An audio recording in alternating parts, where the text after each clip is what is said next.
The true foundation of every great ancient city was not stone, but water. The secret role of water engineering in the growth of early cities is a hidden history of survival and ambition. By the end of our journey, you will see the entire story of civilization through a new and essential lens. We will visit deserts that hid vast reservoirs and uncover why a society that mastered plumbing could vanish almost overnight. What forgotten lesson from these ancient engineers feels most urgent for our world today? Deep within the arid plains of Anatolia lies a mound of earth hiding a profound secret. One of the world's earliest known settlements thrived here not in spite of its environment, but because of a hidden mastery over it. This was not a city of grand monuments, but a dense honeycomb of mud brick homes where people lived for generations. Their greatest innovation was invisible, woven into the very fabric of their daily existence. Long before the pharaohs ruled the Nile, the people were quietly perfecting the art of urban water control. They lacked mighty rivers, so they turned to the earth itself. Archaeological work reveals a network of clever adaptations. They built their homes with foundations carefully aligned to guide precious rainwater, creating a community-wide system that prevented their tightly packed neighborhood from turning into a muddy quagmire during seasonal storms. Inside, researchers have found plaster-lined basins, suggesting the careful collection and storage of water for daily use. This was not the work of a single brilliant mind, but a collective agreement. A shared understanding that for everyone to live so closely together, they had to manage their water as one. This social contract, written not on paper, but in the layout of their streets and the design of their homes, was the true foundation of urban life. It allowed them to experiment with a new way of living, dense and permanent, setting a template that would eventually be scaled up into the great civilizations we know so well. The story of water engineering begins not with kings and emperors, but with a community deciding to build a future together, one carefully directed drop at a time. From that early social contract the blueprint for urban life traveled to a land of far greater ambition. The sun-baked plains of Mesopotamia were a land of stark contradiction. The Tigris and Euphrates rivers brought life, but their floods were a chaotic and destructive force, capable of wiping out entire harvests. The Sumerians faced this challenge head-on, and in doing so, they engineered the very cradle of civilization. Their solution was the world's first extensive canal network. This was not just a few ditches for water. It was a vast, managed system designed to tame the unpredictable rivers. They dug channels that diverted the floodwaters, spreading the life-giving silt across their fields in a controlled manner. This transformed a landscape of risk into one of remarkable reliability. For the first time in history, farmers could produce a consistent surplus of food, and that surplus changed everything. It meant that not every person had to spend their days farming. This new abundance allowed for specialized labor. People could now become full-time scribes, recording laws and myths on clay tablets. They could become artisans, crafting tools and goods. They could become priests, administrators, and soldiers. This division of labor was the true backbone of the first true cities, like Uruk and Ur. The profound cultural importance of this achievement is echoed in their greatest stories.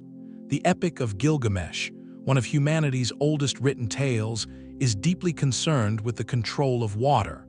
In the story, the hero Gilgamesh kills a divine monster named, who was the guardian of the cedar forest. Scholars suggest this myth can be interpreted as a symbolic celebration of clearing land and managing water sources, a monumental task for any society. The control of water was not just a technical feat for the Sumerians. It was an act of cosmic significance, deeply woven into their spiritual identity and their understanding of their place in the world. Their canals were more than channels of water.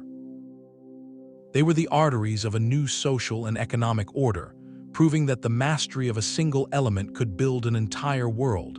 Far to the east, a different kind of mystery was taking shape.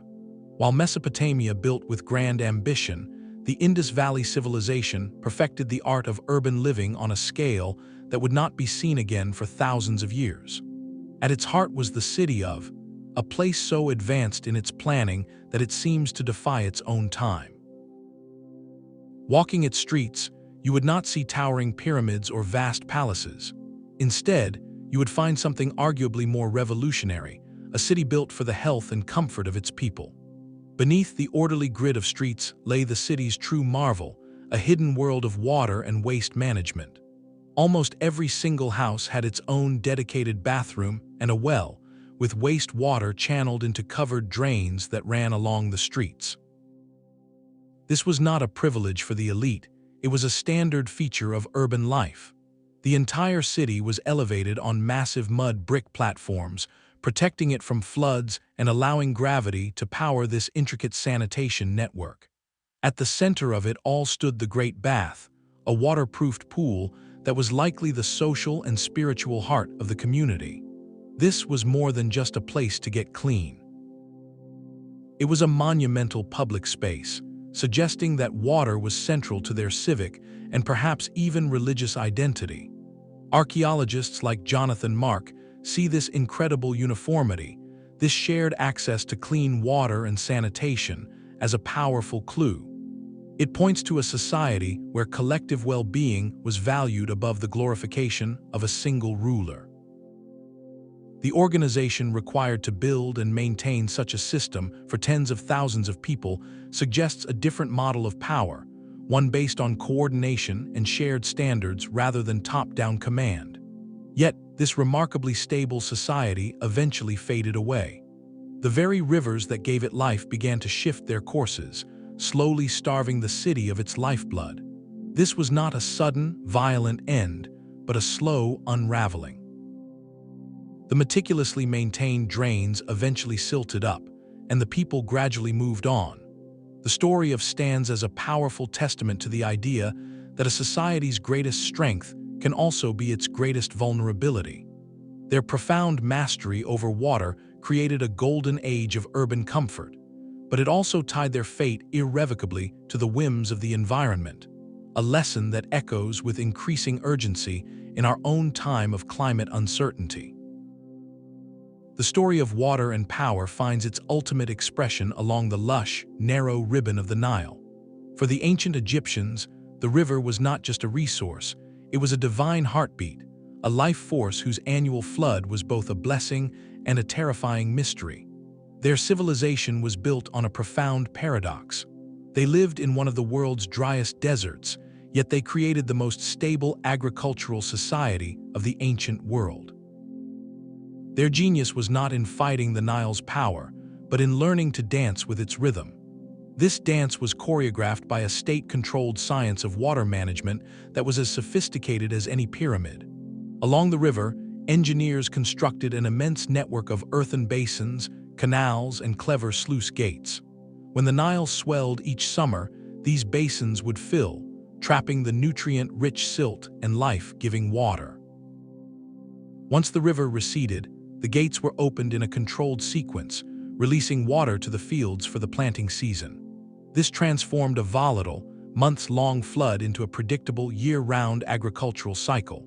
It was a system that turned chaos into calendar. The entire economy and social structure depended on knowing the river's intentions in advance. This is where a simple stone staircase, known as the Nilometer, became one of the most powerful instruments in the ancient world.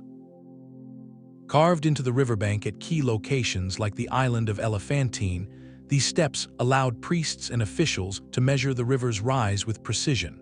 The number revealed on those submerged steps dictated the fate of the kingdom.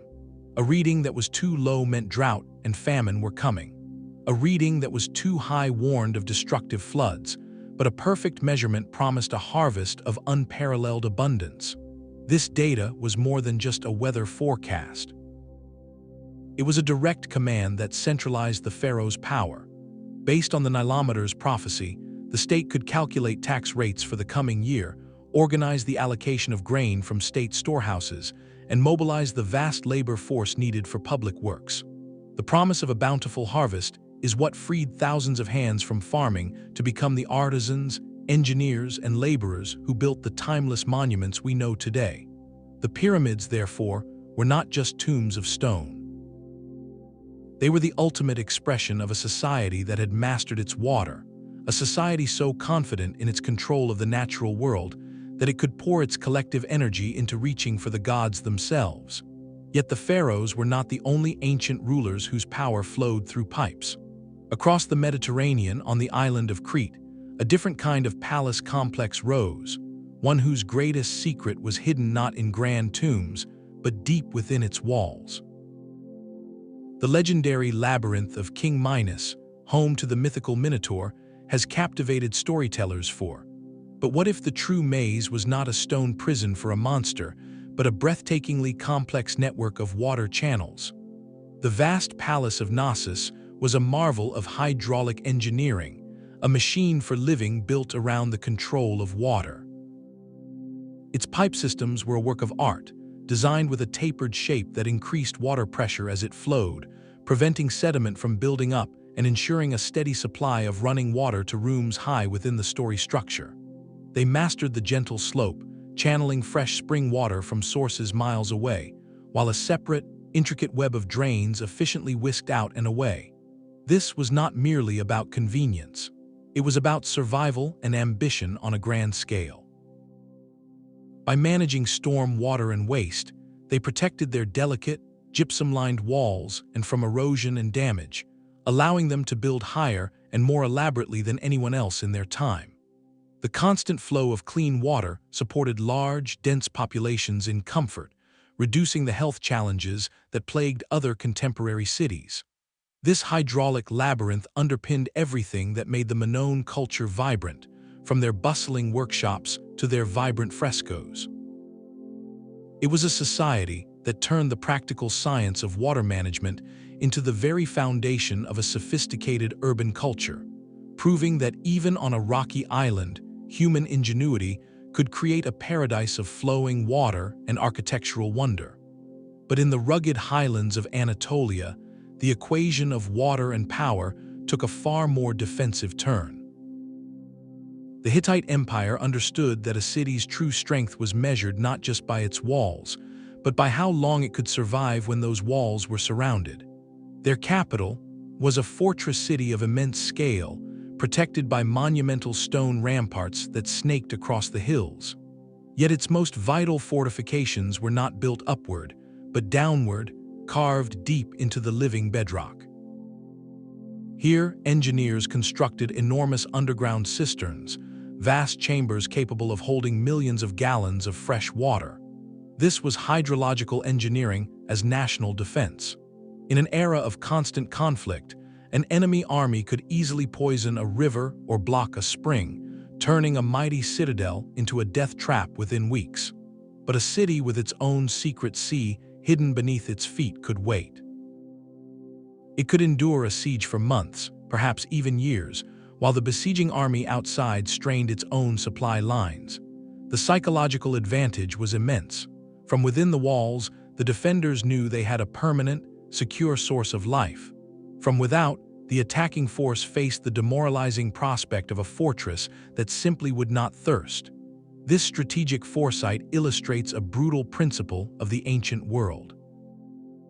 Controlling water was not merely about agriculture or comfort.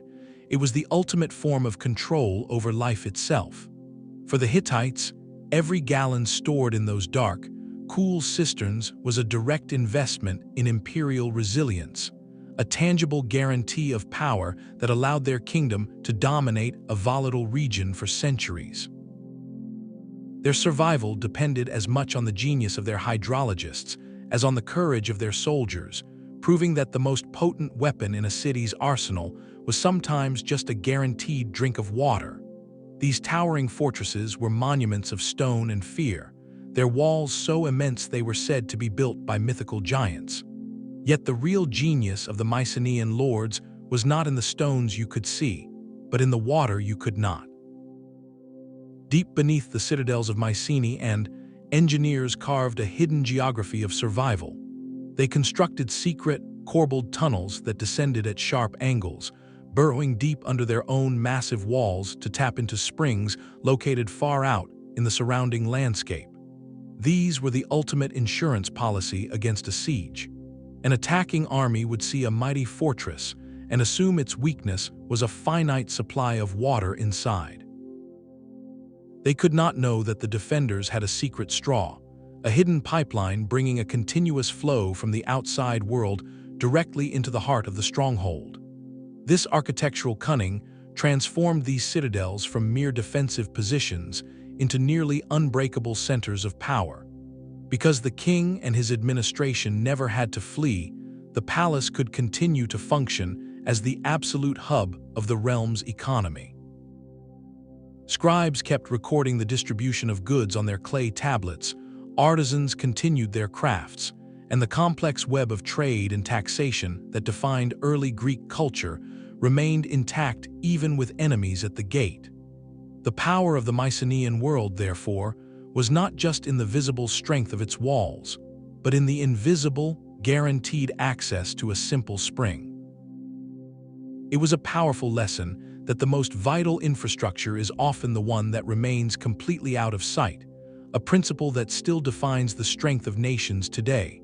While the Mycenaeans were hiding their water sources, Persian engineers were performing a different kind of magic, pulling rivers from the stone itself. In the vast, sun-scorched heart of their empire, survival demanded a deeper kind of wisdom. Here, the greatest enemy was the sun, a force that could drink an open canal dry in a single day.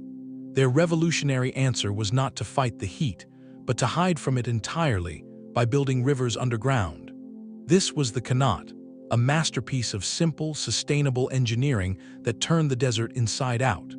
The system began with a mother well dug deep into the foothills of a mountain range where ancient groundwater collected, seeping slowly from the rock. From this well, engineers would tunnel a gently sloping channel, just enough for a single person to crawl through, heading straight for the distant, thirsty plains. The genius was in the slope. It was precisely calculated to be just steep enough for the water to flow unaided, but gentle enough to prevent erosion of the tunnel walls. And because this entire river ran in darkness, protected by tons of earth and rock, the relentless desert sun could not claim a single drop to evaporation. Every few hundred feet, a vertical shaft was dug from the surface down to the tunnel, serving a dual purpose.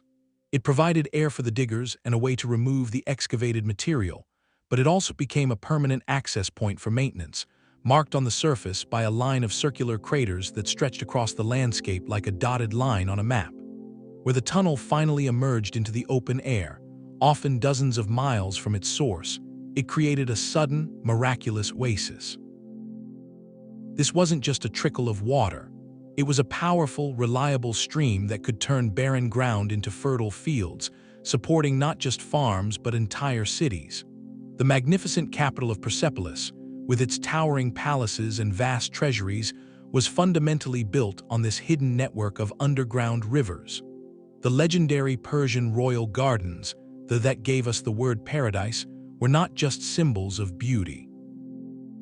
They were living proof of this hydrological mastery, lush walled gardens flourishing in the desert, a testament to the power of the Qanat to create order and abundance from chaos.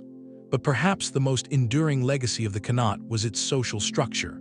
This was not a technology imposed by a distant king. It was a profoundly communal endeavor. The digging, and more importantly, the lifelong maintenance of a Qanat was managed by village cooperatives. Water rights and cleaning duties were carefully allocated among all the families who depended on it. This shared responsibility for their single most vital resource forged an unbreakable social cohesion. The community literally built its own lifeline together, and in doing so, it built itself. The Qanat demonstrates that the most resilient systems are not always the most monumental, but rather those that are woven directly into the fabric of society, ensuring that the secret to life in the desert was not just found in the water, but in the collective will to bring it forth. Yet for all its quiet genius, the Qanat was a technology of the local and the communal. The Romans, however, thought on a different scale entirely. Their ambition was not merely to find water, but to command it, to bend entire rivers to the will of a single city. The soaring arches of a Roman aqueduct are more than just stone, they are a declaration. They announce that human law now governs the very flow of nature. These were not just water channels, they were the elevated highways upon which the empire itself was built. To supply a metropolis of over 1 million people required a logistical miracle, and Roman engineers achieved it by mastering a single, elegant principle: the constant, gentle slope. Surveyors would map a route for dozens, sometimes hundreds of miles, ensuring the channel lost just a few inches of elevation for every mile it traveled. This meticulous gradient allowed water to flow from distant mountain springs into the heart of Rome using nothing but the unerring pull of gravity. The iconic arched bridges we so often picture were actually just a small part of this vast network, used only when the channel needed to cross a deep valley. For most of its journey, the aqueduct was a simple, subterranean canal, shielded from pollution and the elements, snaking its way across the countryside. When that water finally surged into the city, it transformed urban existence. It fed into a complex grid of lead and pipes, supplying public fountains on nearly every street corner, ensuring that even the citizen had access to fresh water. It filled the vast, echoing public baths, or thermae, which were far more than just places to get clean. These were the social hubs of the empire, where people of all classes would meet to discuss business, politics, and gossip in sprawling complexes of pools, libraries, and gardens. This constant, reliable flow of water directly supported public health by enabling better hygiene and flushing away waste, allowing for a population density that would not be seen again in Europe for over 1,000 years. But the aqueduct's purpose was always dual. Yes, it was a marvel of utility, but it was also the ultimate symbol of the state's power and its benevolence.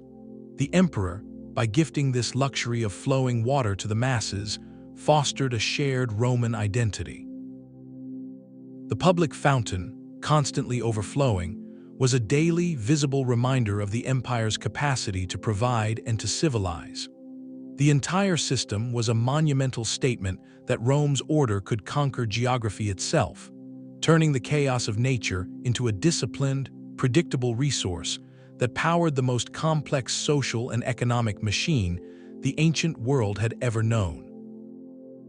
While Roman aqueducts showcased imperial power, an even more profound connection between water and statecraft was being forged on the other side of the world.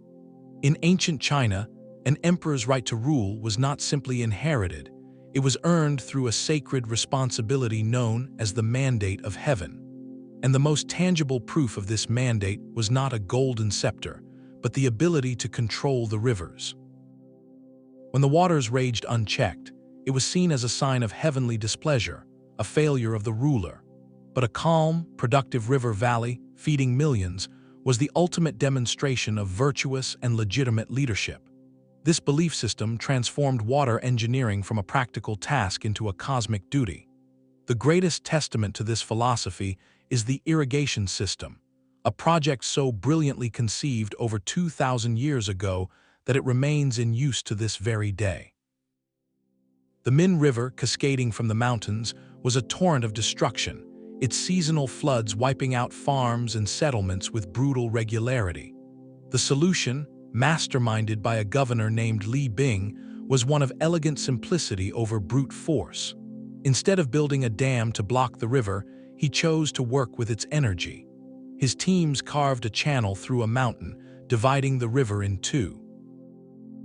They constructed a long, low levee in the main stream, shaped like a fish's snout, to naturally divert a portion of the flow into the new channel. Further downstream, they built a spillway that would automatically allow excess water to drain away during floods, while retaining enough for irrigation in the dry season. This was a system of dynamic balance, a permanent conversation with the river itself. The sheer scale of labor required was staggering, mobilizing tens of thousands of workers for years, all coordinated by a centralized state bureaucracy that could marshal such resources. This immense undertaking did more than just control water. It actively strengthened the very machinery of government, creating the administrative muscle that would allow the Han dynasty to expand and flourish. The agricultural abundance it unlocked was phenomenal, turning the Sichuan basin into a perpetual breadbasket that could support massive urban populations and standing armies. The philosophy behind this harmony between human effort and natural forces became a cornerstone of Chinese thought. It was a physical expression of the idea that good governance was not about dominating nature, but about understanding its patterns and guiding its power for the collective good. This principle, etched into the landscape itself, would shape Chinese engineering, statecraft, and its very understanding of the universe for to come. Yet this fusion of water and worship found its ultimate expression far across the ocean, in the heart of. Here, entire cities were conceived as living machines designed to commune with the gods of rain. At the immense metropolis of, the very layout of the city was a hydraulic and cosmological map. The Grand Street of the Dead does not simply lead to the pyramids of the sun and moon. It is precisely aligned with a sacred spring, channeling the essence of the underworld into the city's ceremonial core. Water was not just a resource to be managed, it was a spiritual force to be honored and directed. This philosophy extended to the most practical levels of urban survival. The city's central complex was far more than a royal compound. It functioned as a massive engineered catchment. Its vast, paved plaza was designed with a precise slope, funneling every drop of precious rainwater into a central reservoir, a strategic reserve that could sustain the dense population through the long, dry months. This was infrastructure as ritual, where the act of collecting water was inseparable from the act of honoring the divine. The same sacred practicality defined the great Maya city of Tikal, rising from the Guatemalan rainforest. Its towering temples were not isolated monuments, but the central features of a meticulously planned water landscape. The plazas between these structures were not flat, they were carefully engineered bowls, their surfaces subtly graded to channel torrential seasonal rains into a network of canals that fed vast, lined reservoirs. Can you envision the sight, rainwater flowing from the stuccoed sides of a pyramid, directed by the very architecture of faith into the basins that would guarantee the community's future? This system transformed the city into a self-sustaining ecosystem, capturing the abundance of the wet season to endure the harshness of the dry. In these ceremonial centers, there was no distinction between the engineer and the priest. To build a canal was to enact a prayer. To maintain a reservoir was to fulfill a cosmic duty. The survival of the city, the legitimacy of its rulers, and the favor of the gods were all bound together in the continuous, life-giving flow of water. This worldview created an urban reality where every drop was sacred, and the greatest civic project was also the highest form of devotion. High on the sun-baked cliffs of Mesa Verde, entire cities seemed to grow directly from the stone. Here, the Ancestral, often called the Anasazi, did not simply find shelter in these alcoves, they engineered a way of life from the sky itself. In a land where rain was a rare and fleeting gift, their survival was in listening to the desert. Their intricate, multi-story dwellings were only part of the story. The true genius lay in the invisible network they built to capture every possible drop of water. They studied the canyon walls as if they were maps, understanding how water would race across the slick rock after a storm. They positioned their villages not for the view, but to intercept this precious runoff. Across the mesa tops, they built low stone barriers called check dams. These were not meant to create vast lakes, but to slow the water's frantic pace, allowing it to seep deep into the soil and nourish the crops they planted in the terraced fields below.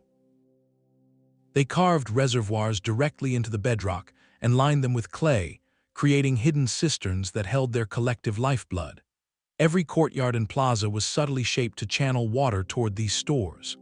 This was a society that lived by a simple, profound rule that no drop of water could be wasted.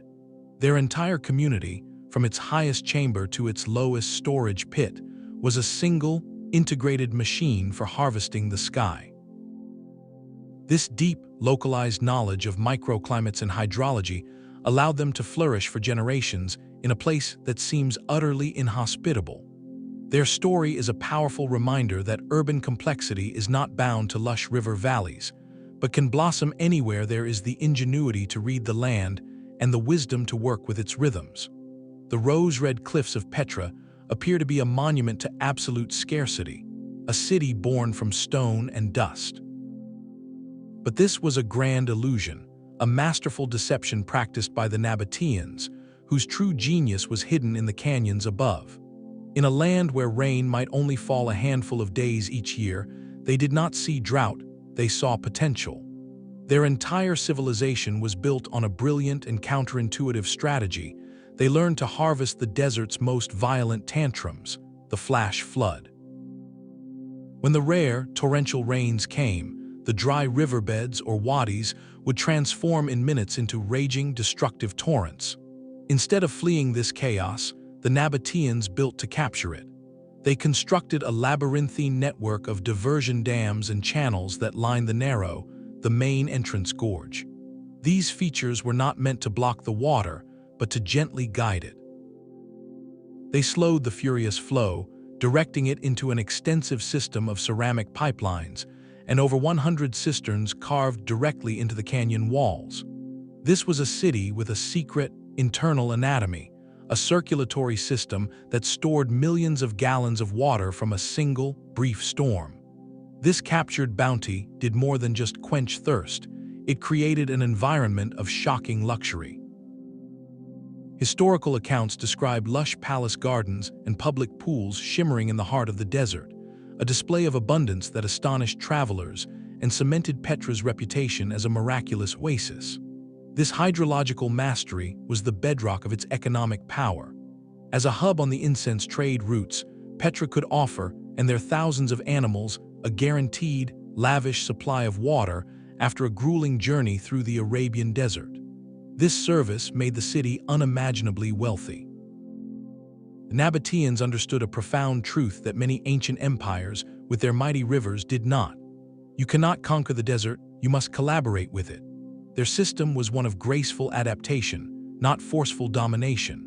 They listened to the desert's harsh rhythm and composed a symphony of survival in response, a lesson in sustainable coexistence that echoes with undeniable urgency for our own water-stressed world today. A harbor is for ships, but an empire runs on fresh water. The great circular port of Carthage was the most formidable naval base of its age, a fortress of wood and sea power. Yet its true strength lay hidden in the sprawling complex of covered reservoirs that rose behind its docks. These were not simple cisterns, but vast, interconnected chambers capable of holding enough rainwater to sustain the entire city and its immense fleet through a prolonged blockade.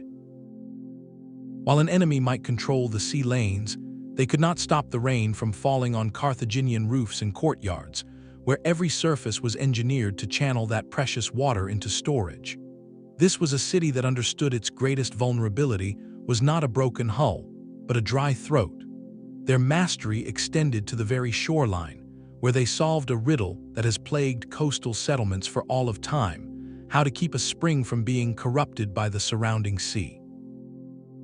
Through techniques that still impress modern hydrologists, they constructed barriers and drainage systems that prevented from intruding into these vital aquifers. This meant that even at the water's edge, where the fleet was moored, a reliable source of pure water was always available for the sailors and the legions of craftsmen who maintained the warships. This dual system created a self-sufficient loop, a closed circuit of naval and hydrological power. The harbor could resupply, repair, and rehydrate its entire force without ever needing to look inland. It was this profound independence from the mainland's resources that allowed Carthage to project its influence so effectively across the Mediterranean, challenging Rome itself. The story of their harbor teaches us that for a maritime empire, command of the oceans was only half the battle. The other, more fundamental victory was won in the silent, dark reservoirs that guaranteed no sailor would ever go thirsty, and no siege could ever truly begin. On the high Ethiopian plateau, a different kind of water wisdom carved an empire from the mountains. The Aksumite kingdom did not have a mighty river to tame, but they possessed something just as valuable, the predictable rhythm of seasonal rains. Their genius was in capturing this fleeting bounty, turning the steep, erosion-prone highlands into a vast, green staircase of agricultural wealth. They sculpted the very slopes with extensive terracing, creating level fields that held soil and moisture in place. And at the heart of this system were immense reservoirs, like the Great Basin hewn from the rock to store the rainy season's gift for the long, dry months that followed. This was not a fight against nature, but a deep collaboration with it. The terraces slowed the water's rush, allowing it to soak deep into the earth, while the reservoirs stood as guarantees against drought. This engineered landscape produced a tremendous and reliable agricultural surplus, and that surplus fueled everything that made Aksum great. It fed the bustling urban centers where scribes developed a unique script and merchants negotiated deals that stretched across the Red Sea to India and the Roman Empire. The famous Aksumite stelae, those towering, intricately carved obelisks that reach for the sky, are not just monuments to kings. They are the physical manifestation of that surplus, proof of a society so confident in its food supply that it could divert immense labor and resources to works of pure symbolic power. The rise of a literate, centralized state, capable of minting its own coinage and commanding vast trade networks, was built directly upon this foundation of managed water. Aksum's story powerfully demonstrates that the path to civilization is not limited to river valleys. With tailored engineering and a profound understanding of a local environment, even a highland plateau could become the cradle of an empire, its true legacy written not only in stone, but in the quiet, enduring flow of water through its ancient terraces. Deep within the Cambodian jungle, a city of stone grew from a landscape of water. Angkor was not just a collection of temples, but a vast hydraulic machine, its lifeblood flowing through an engineered network of staggering ambition. At the heart of this system were the immense, geometrically perfect reservoirs so large they were visible from the heavens. The largest, the West, stretched nearly 5 miles long and 1 mile wide, a man-made inland sea holding billions of gallons of water. This was not simple civil engineering, it was an act of cosmological creation. The Khmer kings were not just rulers, they were divine architects, and these were their most powerful statement. They were designed to mirror the mythical Hindu Ocean that encircles the world, a symbolic recreation of the cosmic order right here on Earth. By building this celestial map in water and earth, the king physically demonstrated his sacred role as the linchpin between the human and the divine, the guarantor of harmony and fertility for his entire kingdom. The system's genius was in its synchronization with the rhythm of the monsoons. During the intense wet season, a complex web of canals and embankments would divert the floodwaters from the Reap River, channeling the destructive potential of the deluge into these giant, taming the chaos. Then, throughout the long, dry season, this captured bounty was meticulously released. It flowed through a hierarchical network of smaller channels and canals, feeding the intricate moats that surrounded the temples, and finally irrigating the vast, sprawling rice paddies that fed the populace. This reliable, 3 rice crop per year agricultural system is what supported an urban population that some scholars believe may have exceeded 1 million people, making Angkor one of the largest pre-industrial cities in the world. The entire society, from the god-king in his mountain temple to the farmer in his field, was sustained by this controlled, predictable pulse of water. For centuries, the true scale of this achievement was hidden, its full urban footprint obscured by the relentless jungle. But recent LiDAR technology, which uses lasers to map the ground beneath the dense canopy, has peeled back the green veil to reveal a breathtaking truth. The scans show a sprawling, low-density metropolis crisscrossed by hundreds of miles of canals and roads, all integrated into the water grid. Angkor was a vast, carefully planned hydraulic city, an unparalleled achievement in urban landscape engineering. Yet this very brilliance also contained the seeds of its vulnerability. The system was a masterpiece of complexity, but it was also incredibly rigid, finely tuned to a specific climatic pattern. Research suggests that when the region was hit by prolonged periods of drought, interspersed with catastrophic monsoon failures, this intricate web may have begun to falter. The reservoirs silted up, the canals ran dry, and the agricultural surplus that powered the empire began to shrink. The divine king's promise of harmony with the cosmos was broken by a changing climate.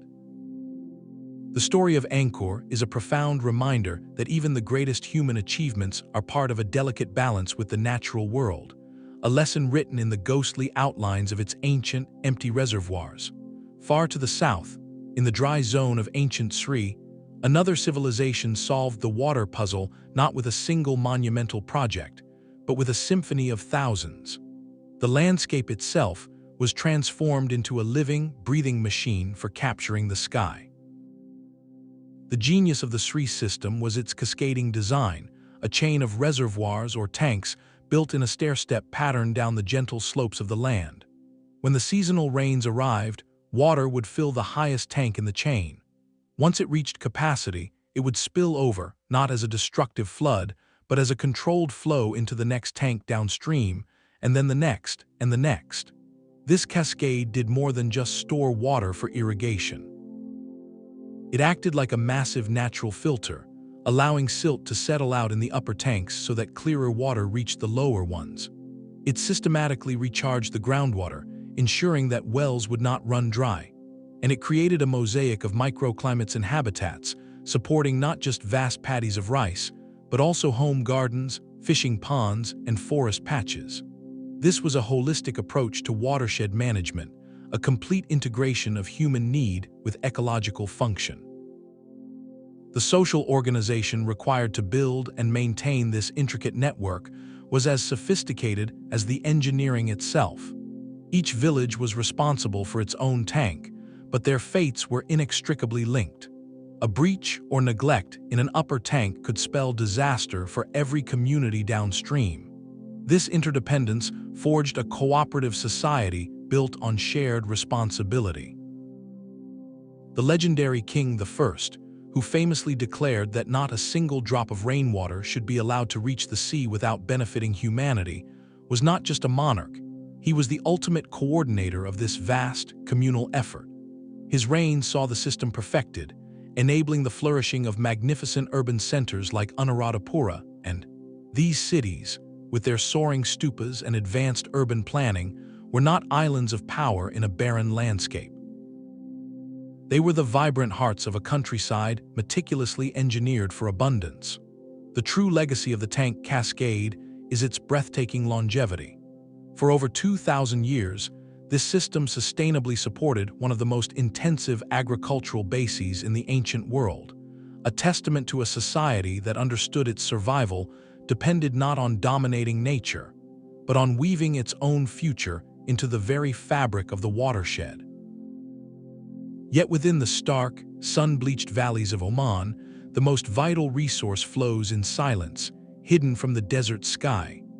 They are not merely canals, they are the living arteries of an entire civilization, a network of underground channels that have pulsed with life for over 4,500 years. This ancient system draws water from deep aquifers in the mountains, guiding it for miles through meticulously engineered tunnels that rely solely on gravity, emerging at last to nourish oasis towns and vast plantations of date palms. The true marvel, however, is not the engineering itself, but the social contract it inspired.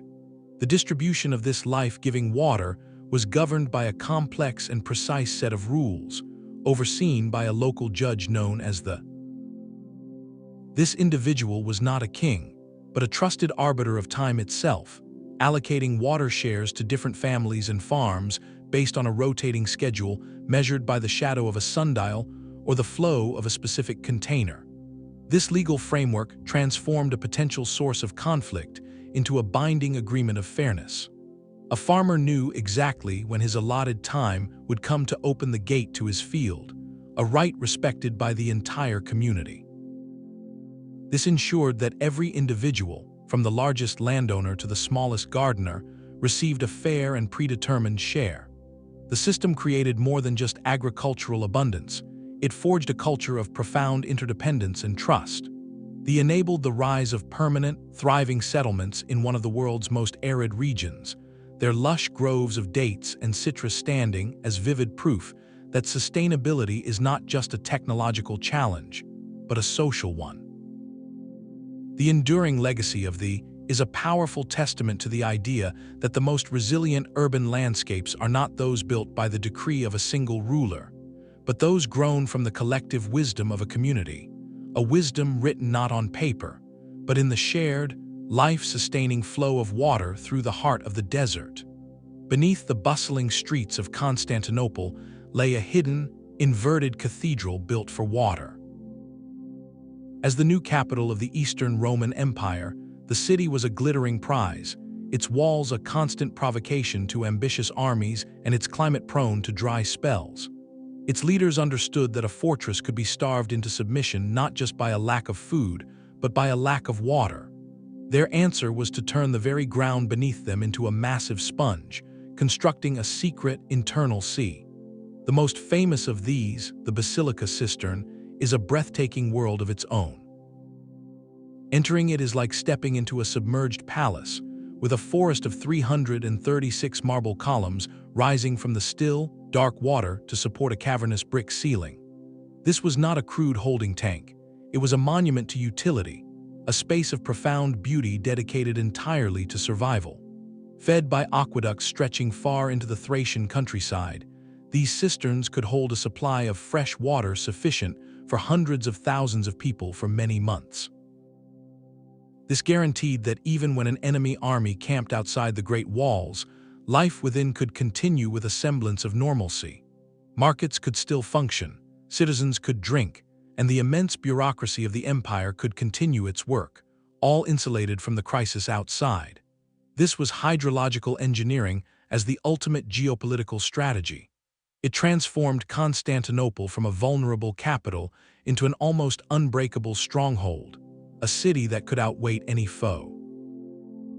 This paranoid, yet brilliantly practical, approach to water security is a large part of why the empire endured in the East for a full millennium after the fall of Rome in the West.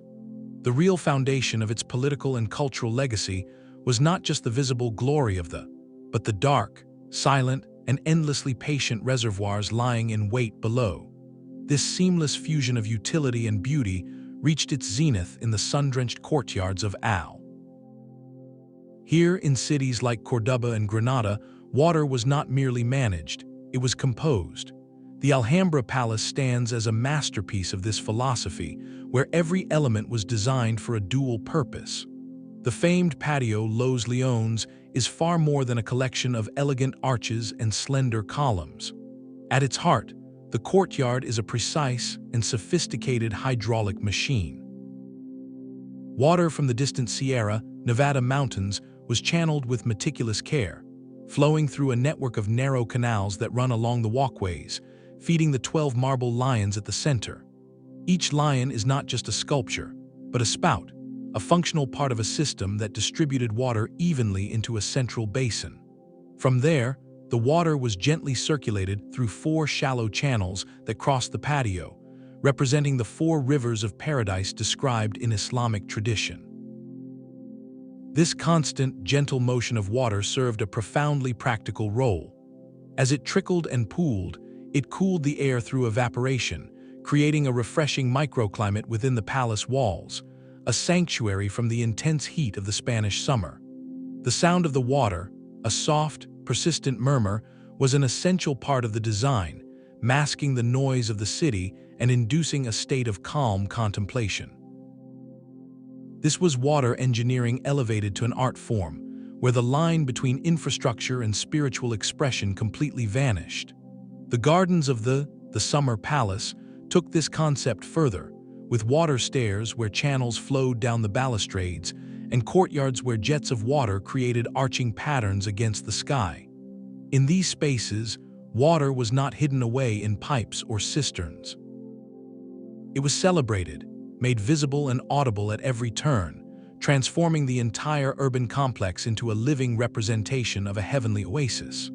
This integration of practical irrigation, climate control, and deep spiritual symbolism demonstrates a culture that saw the role of water not just as a tool for survival, but as the very essence of a refined urban life, a medium for leisure, beauty, and philosophical reflection right within the city walls.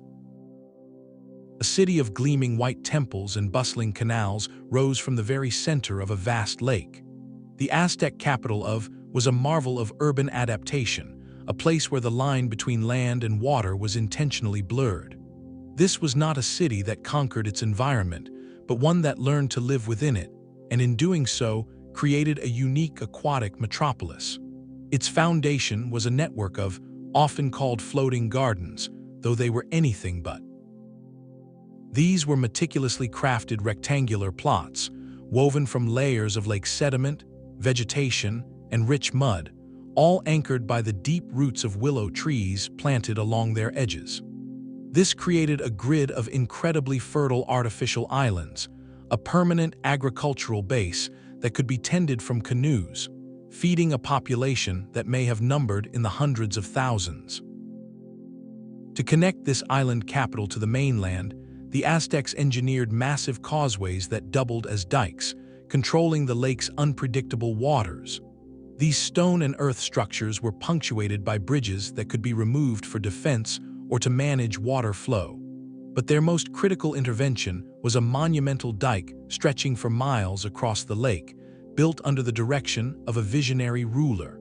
This structure solved a fundamental problem. Lake was mostly brackish, a mix of fresh and salt water, while the springs feeding it from the surrounding hills were fresh. The Great Dike acted as a hydraulic barrier, separating the fresh water to the west, where the city and its thrived, from the saltier eastern waters. This preserved their supply and protected their delicate agricultural system. To quench the thirst of their great city, they engineered a dual aqueduct system, a pair of masonry channels carrying fresh spring water from Chapultepec Hill on the mainland. The brilliance of a dual system was its practicality. One aqueduct could be closed for cleaning and maintenance, while the other continued to supply the city, ensuring an uninterrupted flow. Can you envision the daily life in this water world? The grand plazas and pyramids were connected not by dusty streets, but by a web of canals, where canoes laden with goods, food, and people were the primary mode of transport, a system more efficient than many cities on land. This complete integration of urban life with its aquatic setting allowed to flourish as one of the largest and most organized cities on Earth, a testament to a civilization that saw water not as an obstacle, but as the very substance of its destiny. Venice floats like a mirage, a city of marble and stone seemingly defying the very laws of physics. Its breathtaking beauty, however, rests upon a hidden foundation of relentless hydraulic logic. From its very beginnings, the survival of this island republic demanded a perpetual conversation with the lagoon. The first challenge was the land itself, a collection of unstable mudflats. To anchor their future, Venetian engineers drove millions of wooden piles, carved from water-resistant alder trees, deep into the compacted clay. These submerged forests, hidden from view, provided the stable platform upon which every palace and piazza was built. But the lagoon was a living system, and its greatest threat came from the rivers that flowed into it, carrying mountains of silt that threatened to turn the watery expanse into solid marsh. The Venetian solution was as bold as it was simple. They diverted the major rivers, like the and the, sending them on new courses that emptied into the sea beyond the lagoon's protective barrier islands. This monumental act of hydrological surgery preserved the deep, navigable channels that were the lifeblood of their maritime empire. This was not a one-time fix, but an ongoing discipline, a civic duty managed by a powerful magistracy dedicated solely to water. Their work shaped the city's unique character, from the canals that serve as streets to the stepped foundations of buildings designed to withstand the gentle lapping of tides and the occasional force of an or high water. This intimate, dynamic relationship with the aquatic world defined Venetian identity, creating a society of sailors, merchants, and engineers whose laws and customs were all forged by the sea.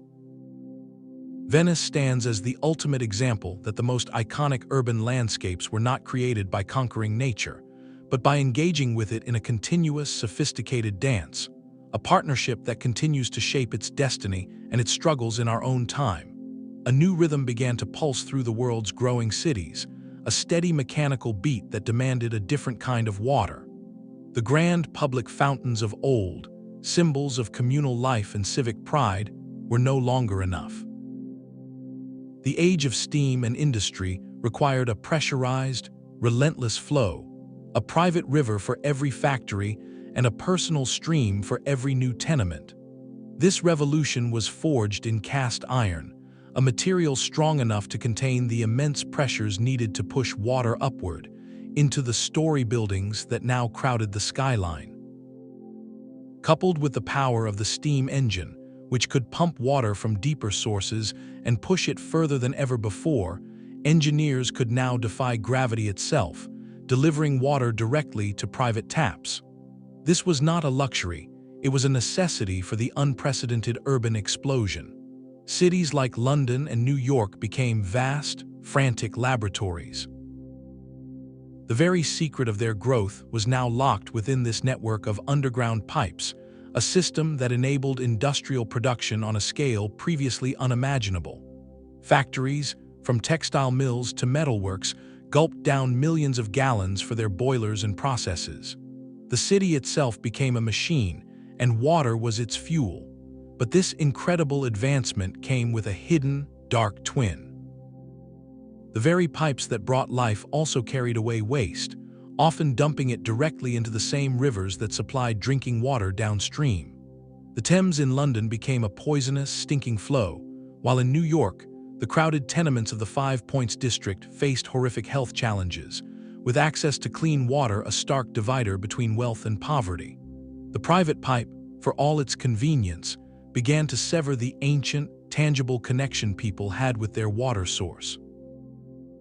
You no longer needed to visit a public well and meet your neighbors, you simply turned a tap.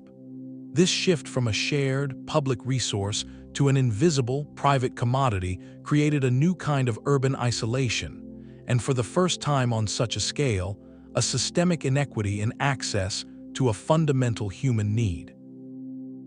The industrial city had solved the problem of volume, but in doing so, it created the modern dilemmas of pollution and environmental justice, a legacy of challenge we are still navigating today. The silent, forgotten wisdom of ancient reservoirs and canals now speaks directly to our most pressing modern challenges. In an era of rising temperatures and sprawling megacities, these historical blueprints offer more than just a glimpse into the past. They provide a radical, alternative vision for our future. The Qanat system of Persia, for instance, demonstrates a profound understanding of sustainable groundwater use. By tapping aquifers and transporting water through underground tunnels, it avoided the massive evaporation losses that plague our modern, open-air canals and reservoirs in arid regions. This was a technology of preservation, not just extraction. Similarly, the tank cascades of Sri present a holistic watershed management. Instead of relying on single, massive, and vulnerable reservoirs, they created a resilient, interconnected network that mimicked the natural functions of an entire ecosystem. This decentralized approach filtered water, recharged aquifers, and supported biodiversity, all while providing a reliable supply for agriculture. These systems succeeded because they saw the landscape as a living partner. They were designed to work within the natural hydrological cycle, slowing water down, letting it seep into the earth, and harvesting its energy gently, rather than trying to conquer it with concrete and steel. This stands in stark contrast to many of our contemporary solutions, which often rely on immense energy inputs for pumping and treatment, creating brittle systems vulnerable to power outages and extreme weather. Beyond the technical brilliance, the most vital lesson may be social. The enduring success of the in Oman or the tank cascades was rooted in communal governance. Water was not a private commodity, but a shared trust, with clear, equitable rules for distribution maintained by the community itself. This fostered a culture of collective responsibility and mutual care, ensuring that the entire society had a stake in the system's health. Furthermore, ancient cultures from Al viewed water infrastructure as inseparable from spiritual life and civic beauty. Canals and reservoirs were not hidden away, but integrated into the heart of the city, celebrated in art and ceremony. This sacred connection fostered a deep, cultural value for water that guaranteed its careful stewardship across generations. What if we began to see our own water systems not as mere utilities, but as the vital, circulatory systems of our communities, worthy of both investment and reverence? Relearning these ancient secrets is not about nostalgia. It is an urgent, practical necessity. By blending this old wisdom with new technology, we can begin to design cities that are not only more resilient to floods and droughts, but also more equitable, beautiful, and deeply connected to the natural world that sustains them. From the hidden canals of Mesopotamia to the soaring aqueducts of Rome, we have traced a secret blueprint of civilization, one written not in stone, but in water. This long journey reveals a powerful truth. The growth of our earliest cities was never a foregone conclusion. It was a hard-won achievement, a relentless dance with a single element. The mastery of water enabled the agricultural surplus that freed human hands for new crafts. It supported the dense populations that gave rise to art, law, and culture. It forged the social contracts and shared responsibilities that bound communities together. And in the grandest reservoirs and most elegant fountains, it became a profound expression of power, identity, and even a connection to the divine. As we now face our own global water challenges, with shifting climates and growing urban demands, these ancient innovations offer us more than just historical curiosity. They represent a deep well of wisdom, a library of sustainable strategies and communal principles we have only just begun to rediscover. Let this exploration inspire you to look at the world's great cities, and indeed the future of our own communities, with new eyes. We would love to hear which of these ancient water marvels fascinates you the most. Was it the hydraulic labyrinth of the Minoans, the desert-defying Qanats of Persia, or the majestic tank cascades of Sri? Share your thoughts in the comments below, and if you enjoyed this dive into the mysteries of our past, subscribe to continue the journey with us.